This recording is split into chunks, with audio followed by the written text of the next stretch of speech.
Good morning, everybody, and today I have a selection of brand new parts from Bricklink.com mixed in with my latest order that you might be able to guess what they're for. Yep, it's finally time. We're making Monk MAZ Koshiا today, in real life, as a permanent build for the first time, and I am incredibly excited. So without further ado, I suggest I open up these bags and start building. Okay, but before we can get started, something very exciting came in the mail today. Looky, looky, looky. They have arrived. I have made them.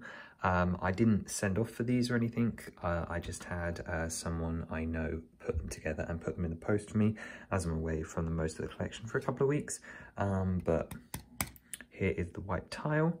I'm not going to film this because it's way too stressful, but I'm going to cut one of these out. I'm going to get it on there, and then it's time to build him. I cannot believe we're actually going to see him in real life.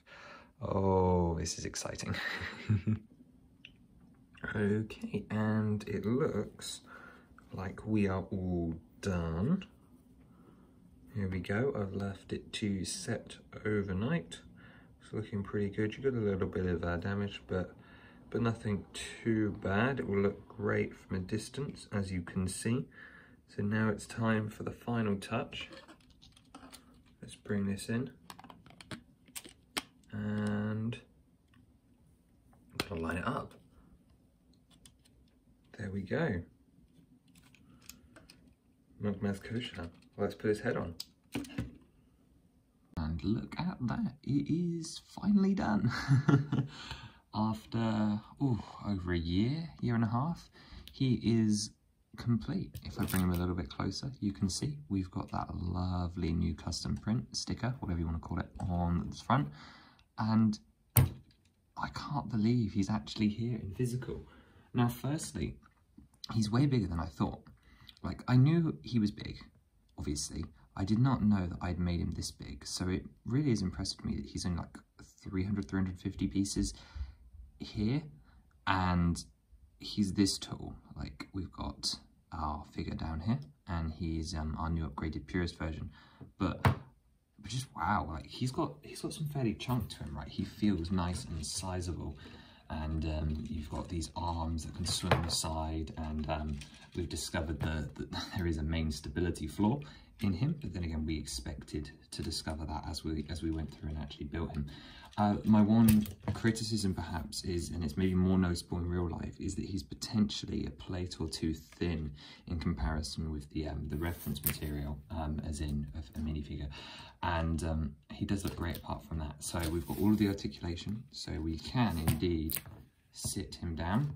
And it looks a little bit wonky there, but he will indeed sit as if he's been knocked over and stunned. He'll do that like, oh, I'm laying down, and then you can come over and slice away and just like the game. So you've got that playability feature, just like I discussed back in Wave 2, which obviously was a big deal for me, as I wanted this to be the new recreation of this custom set.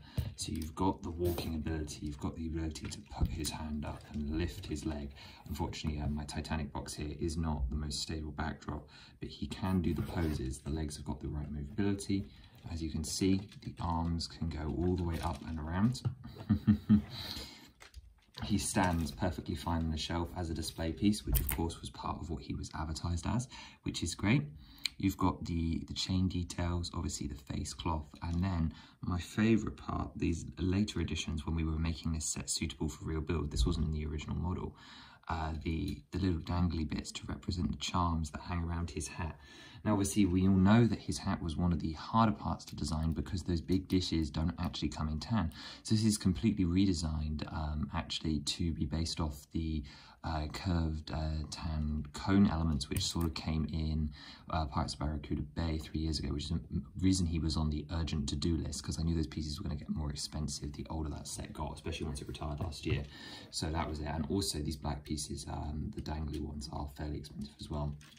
Now around the back, of course, you've got all the anti-studs. It would be impossible to tile this all off in the same way as you might find in a more professional mock, which is what sets this apart as almost like a set style. Admittedly, maybe he's a bit flimsy for a set style build as well.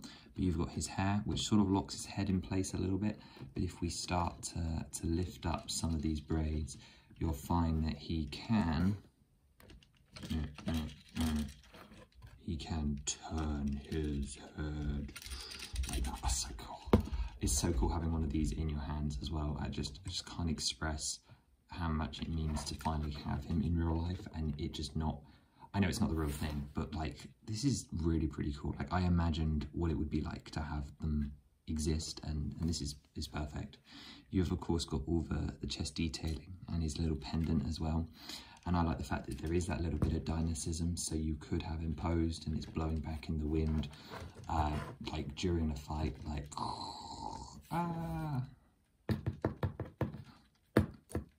sort of like a little action kind of scene would be wonderful with him. And obviously his landscape isn't particularly interesting, so I don't feel the need to have, like, I don't feel like I'm missing a Master Cycle Zero. I feel like he is the main event. I might want to get his spike balls some point in the future, and just to have them.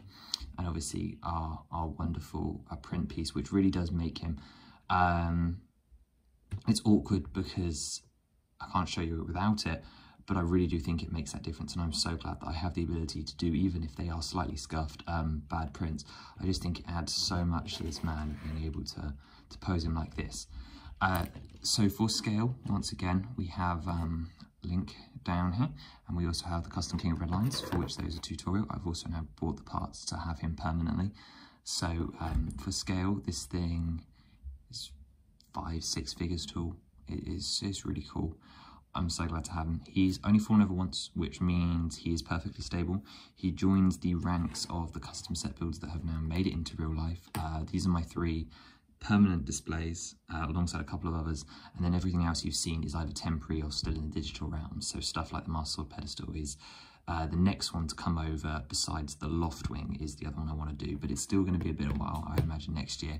But I know I've been promising him for a long time, and now here he finally is. So let's just give him a little bit of screen time. Look at that. In real. And he's stable, and he's buildable, and it's wonderful. I know some of you are going to ask about instructions. Now I know he's possible to build, and he's stable. It is on my mind. I am 50-50 at the moment. Obviously, if I do make them available, unfortunately, due to his larger nature and the time I put in, I do believe I will be charging for these instructions over on Rubricable. However, I have not decided whether I even want to give up the ability of only having like the only legitimate one. Like I haven't decided whether I want to hold on to that yet. So that's a decision I need to make, and I'm sure that just spending some time with this man and watching him over the next couple of days will help me make my mind up. But I think it looks absolutely spectacular.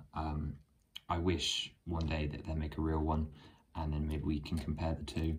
But he can pick up a figure, and we can push him in here. And I think he fits. I know it's not a champion Link, I haven't got one, but I'm loving my new purist here, thanks to Retro Bricks over on a Discord server that came up with the idea of using the new Series 23 Elf torso as well. That was a great alternative, so I've switched that out for now.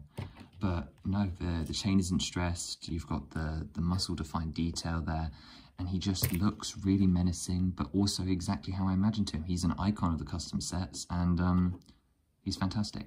So I hope you enjoyed watching this today, and I hope you've enjoyed watching the transition into the real world of our good old Monk Maz Koshia Z0015 from all that time ago. And if you're feeling nostalgic, maybe go check out the original video or the video we did transferring the two.